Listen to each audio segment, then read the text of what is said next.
만나면 좋은 친구 MBC. 안녕하세요. 건강지킴이 닥터 MBC 목서윤입니다. 안녕하세요. 김차동입니다. 질환에 관한 다양한 궁금증 오늘도 여러분의 입장에서 꼼꼼하게 짚어드리겠습니다. 인상을 좌우하는 얼굴 부위 중 하나가 코가 아닐까 싶습니다. 맞습니다. 그래서 이제 이 코 성형을 고민하는 분들이 꽤나 많다고 하더라고요. 네, 외형적인 이유뿐만 아니라 사고로 변형된 코 모양을 바로잡기 위해서도 하죠. 네, 많은 분들이 어떤 과정으로 진행되는지 그리고 부작용은 없는지 아마 궁금해하실 것 같습니다. 네, 그래서 오늘 이 시간에는 군산 파티마 의원 조상곤 원장과 함께 코 성형에 대해서 자세히 알아보는 시간 갖도록 하겠습니다. 휜 코, 매부리 코, 들창 코 등 여러 모양이 있는 코. 그 모양이나 높이를 개선하는 코 성형이 전보다 대중화됐는데요. 하지만 만족도가 낮거나 부작용으로 인해 재수술을 하는 경우도 있습니다. 코 성형 과정과 부작용이 무엇인지 알면 도움이 될 텐데요. 이 시간에는 의학 박사 조상곤 원장과 함께 코 성형에 대해 알아보겠습니다. 네, 원장님 안녕하세요. 네, 안녕하세요. 네, 오늘 주제가 코 성형인데요. 이와 네. 관련해서 병원을 찾는 사람이 많을까요? 예, 많이 계십니다. 이 코는 우리 얼굴 중앙 부위 있죠. 중앙 부위 있어서 우리 시선을 많이 받는 부위입니다. 그러다 보니까 코가 그 사람의 이미지를 결정하는 데 중요한 역할을 합니다. 이를테면 콧대가 약간 휘어진 분들 같은 경우 그런 분들은 약간 좀 인상이 좀 험해 보인다는 이런 선입관을 가질 수도 있고요. 두 번째로 코가 매부리처럼 튀어나오신 분들, 이런 분들은 왠지 좀 고집스러워 보인다는 이런 이미지가 생길 수 있습니다. 또 어떤 분들 코가 지나치게 이렇게 뒤로 많이 모여 들어가서 들창코라고 하죠. 이런 분들은 약간 뭐 바보스럽게 보인다고 그렇게 생각하시는 분들도 있습니다. 이렇게 코는 얼굴 전체적인 선입관, 이미지를 좌우하는 데 중요한 영향을 미칩니다. 또 코가 심리적인 부분도 많이 작용하는데요. 뭐 코 때문에 뭐 돈이 샌다든지, 코 때문에 뭐 사업이 막힌다든지, 또 코 때문에 뭐 남편복이 없다고 생각하시는 분들도 계십니다. 이런 심리적인 개선을 위해서도 수술을 많이 하고 계십니다. 그 코 뭐 종류에 대해서도 잠깐 말씀해 주셨는데 병원을 찾는 분들 중에서 뭐 그래도 코의 유형이 특히 많은 코의 유형들이 있으실 것 같아요. 네. 이 한국 사람은 서양 사람과 달리 이 코뼈 길이가 짧습니다. 짧고 콧등이 낮아요. 낮기 때문에 우리 코는 구조가 이 코의 전체적인 반절은 좀 딱딱한 뼈 아래쪽, 밑에 쪽은 연골이죠. 그래서 딱딱한 뼈도 짧고 낮고, 그다음에 연골 부분도 약합니다. 약하고 짧아요. 그렇기 때문에 전체적으로 콧등이 낮고요. 콧대가 낮은 것이죠. 두 번째로 코끝 연골 부위가 작고 낮기 때문에 코끝이 뭉퉁하게 옆으로 퍼져 있습니다.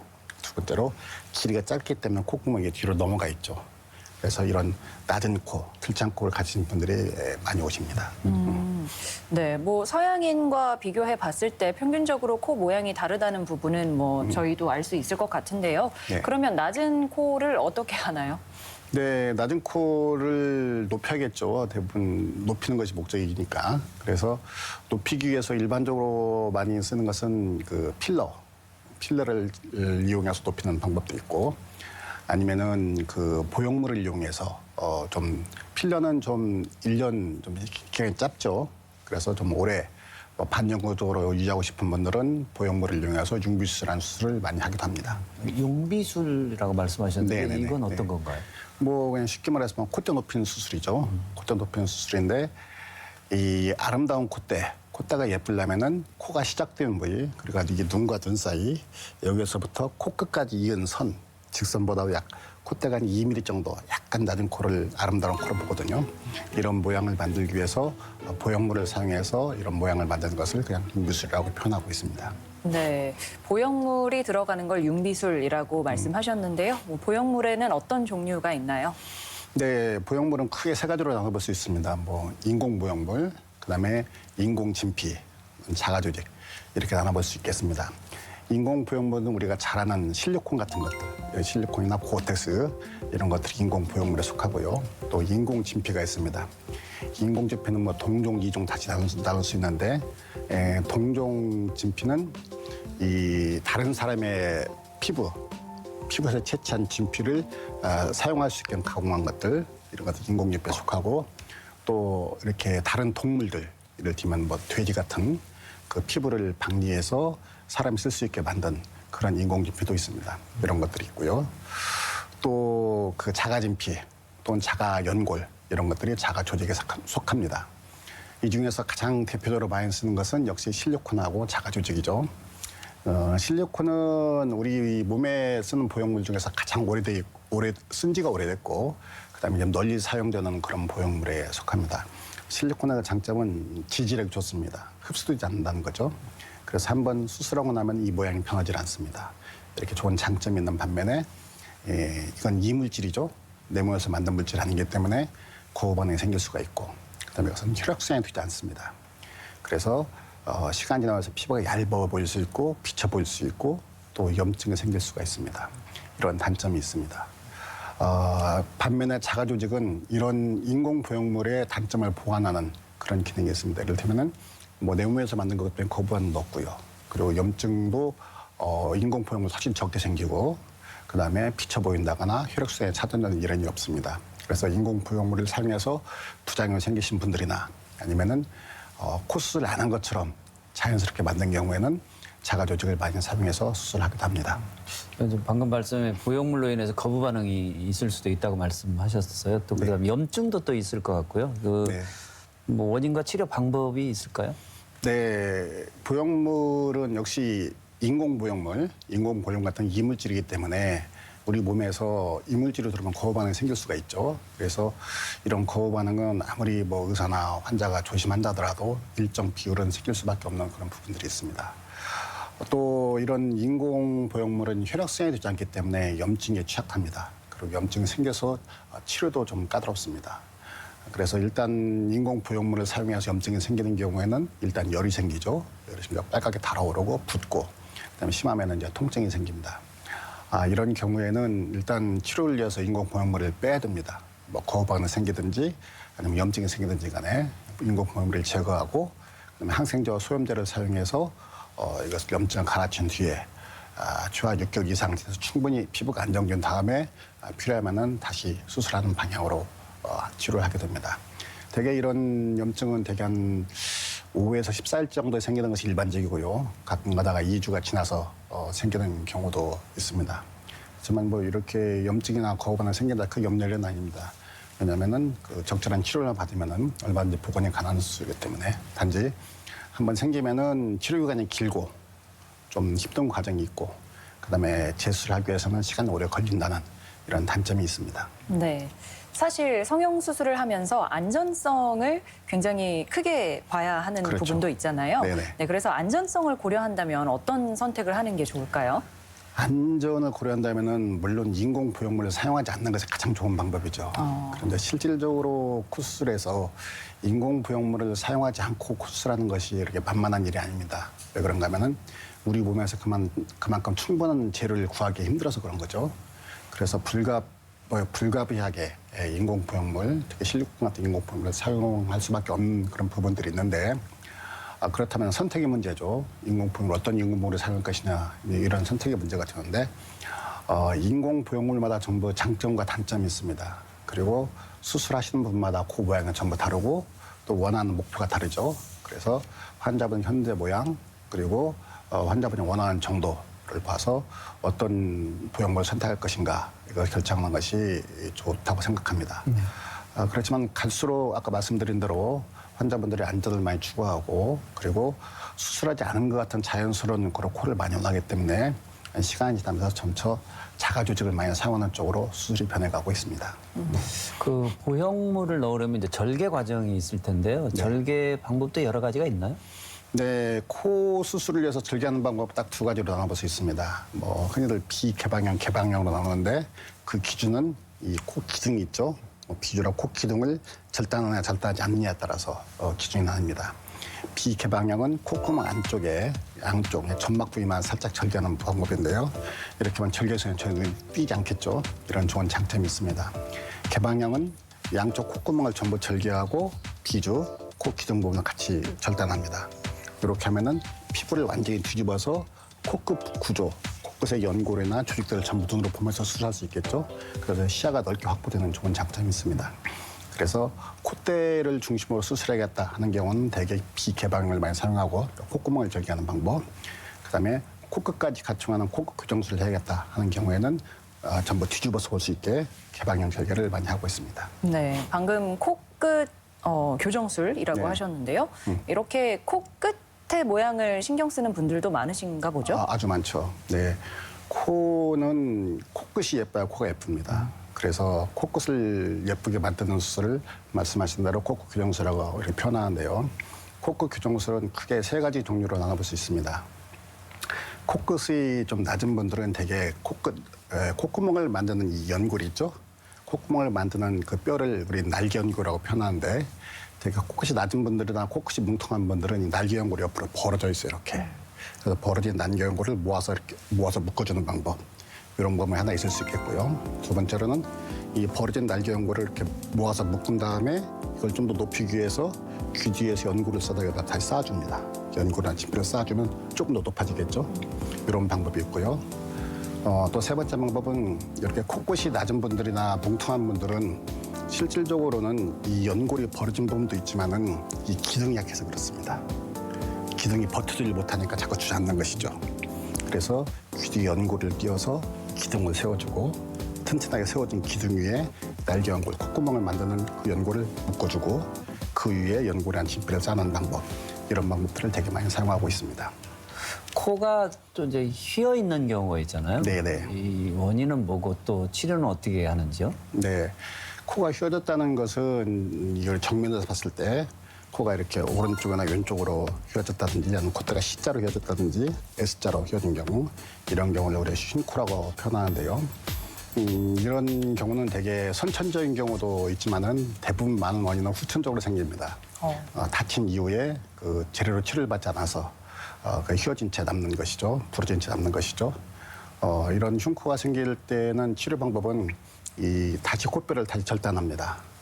절단해서 원래 위치로 맞춰놓고 한 2주 정도 고정을 하는 방법을 많이 사용합니다. 근데 만약에 그 휘어진 정도가 심하지 않은 경우, 그리고 뭐 흉코가 심한 경우에는 호흡에 지장이 있거든요. 그쪽 콧구멍이 막히게 됩니다.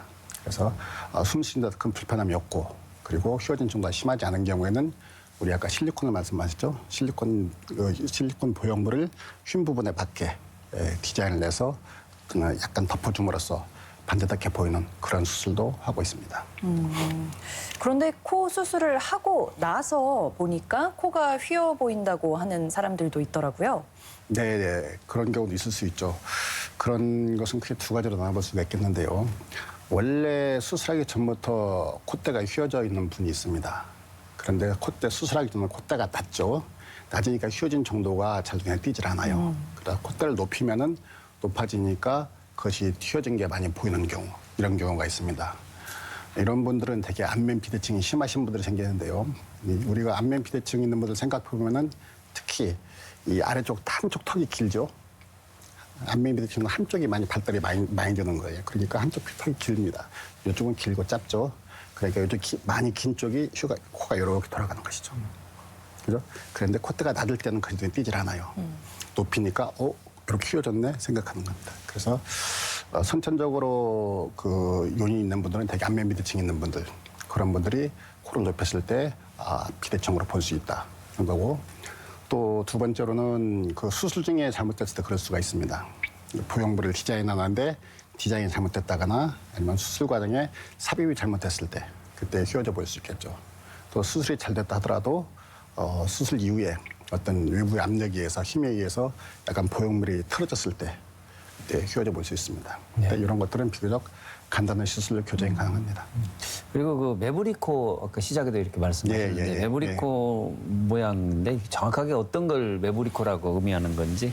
네, 그 매의 부리처럼 생겼다서 매부리라고 한다고 그래요. 그러니까 매의 부리는 코 가운데 부분이 튀어 나와 있죠. 네. 그래서 가운데 부분이 돌출이 심한 걸 매부리코라고 하는데, 이 서양 사람과 동양 사람들이 생기는 원인이 좀 다릅니다. 서양 사람 같은 경우에는 이 가운데 뼈가 너무 많이 커가지고 돌출되어 보이는 형이고요. 동양 사람들 같은 경우는 물론 동양 사람도 그런 경우가 있을 수 있지만은 일반적인 동양 사람 같은 경우에는 가운데 높이는 정상이에요. 콧배 가운데 높이는 정상인데 앞가시가 너무 낮아가지고 가운데가 튀어나오는 경우가 많이 있습니다. 그래서 치료 방법도 달라요.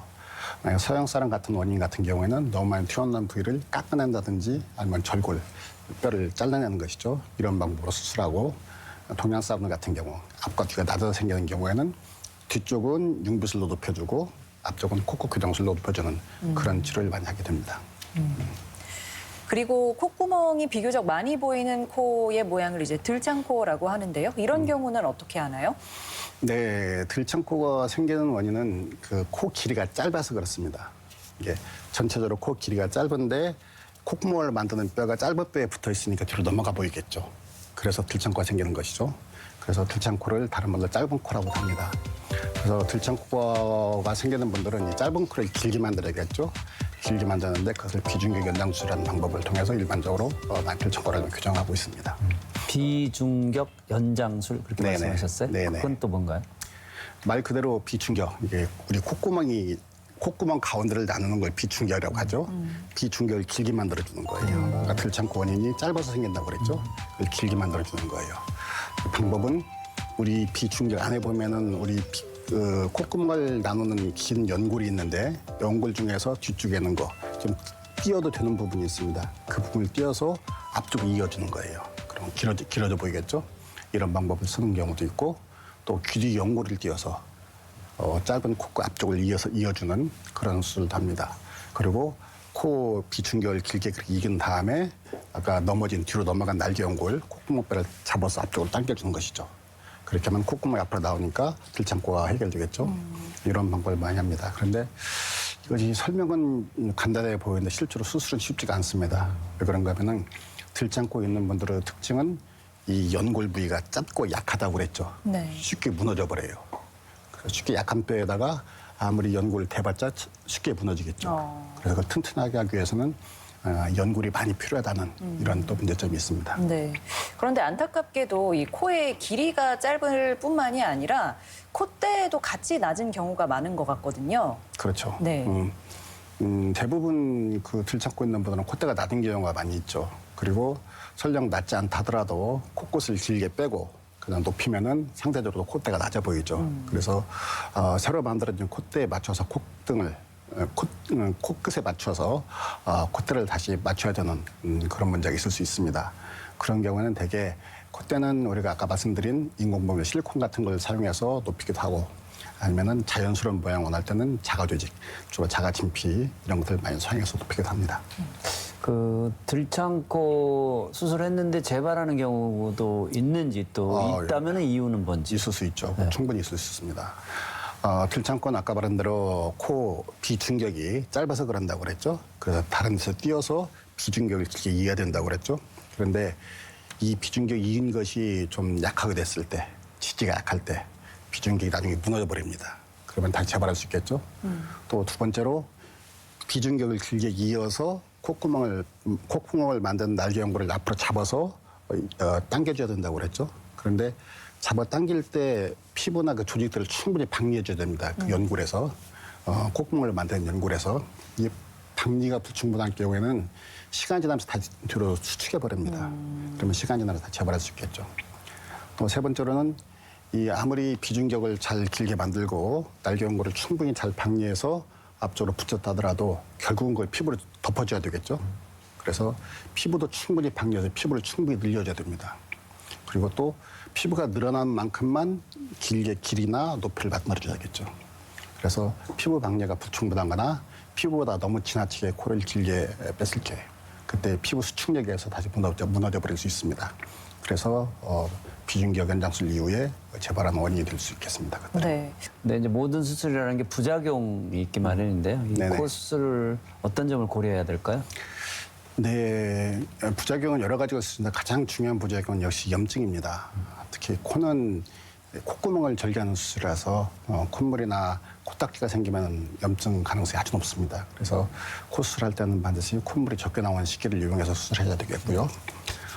그다음에 그 염증 예방을 위해서 그 술을 드신다든지 담배 피는 경우, 특히 흡연 같은 경우 아주 조심하셔야 됩니다. 꼭 필요한 경우에는 수술 한 3, 4주 이후에 하시는 것이 바람직하겠습니다. 네. 뭐 요즘 보면은 그렇게 크게 생각하지 않는 분들도 계신 것 같지만 그래도 네. 수술이니만큼 이런 부작용이나 뭐 고려할 상황들을 잘 알아보시고 하시는 게 좋을 것 같습니다. 지금까지 의학 박사 조상곤 원장과 함께 코 성형에 대해서 알아봤습니다. 네, 고맙습니다. 네, 감사합니다.